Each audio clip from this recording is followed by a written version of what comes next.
Quelques semaines à peine après la disparition d'Émile, alors que des rumeurs dans le village le soupçonnent, il va descendre à cheval, traverser le village et il ne va pas répondre aux salutations des habitants.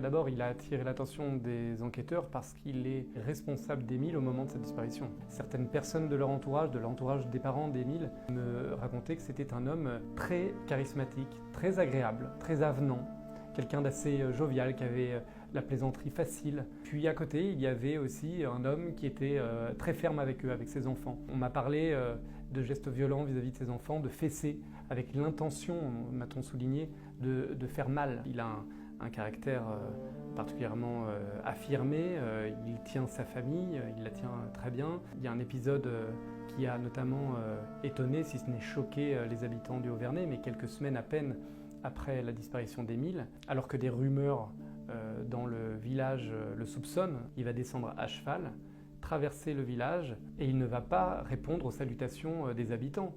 Il va garder la tête haute, l'air orgueilleux et regarder devant lui. Par ailleurs, c'était quelqu'un de très influent, très aimé par les paroissiens de la chapelle des Pénitengries. C'est quelqu'un qui est aussi colérique, qui peut être sanguin, voire même un peu grave et vulgaire. Le père Gilliot en a fait les frais, puisqu'il a reçu, quelque temps après la publication de cette photo des parents d'Émile, un coup de téléphone de Colomban, le père d'Émile, pour s'expliquer.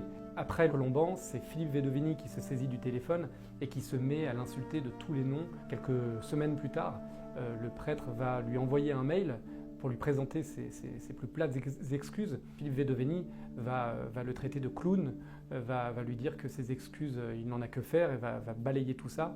Et au cours de l'été, il va apprendre de certains paroissiens que le curé a émis des suspicions vis-à-vis de lui. Il va commencer, de retour du Haut-Vernay, à boycotter la chapelle, à faire pression sur le recteur de la chapelle pour que le prêtre soit banni de l'église. Et va s'en suivre pour lui une longue traversée du désert qui va mener à son suicide. Et Philippe Vedoveny est aussi impliqué dans des accusations qui concernent une école, Riaumont, une école catholique, un pensionnat où il a été pion lui-même dans les années 90. Certains l'accusent d'avoir eu des gestes très très brutaux. Je sais qu'à un proche, il a confié qu'il avait maltraité certains jeunes étudiants et que ça lui pesait sur la conscience.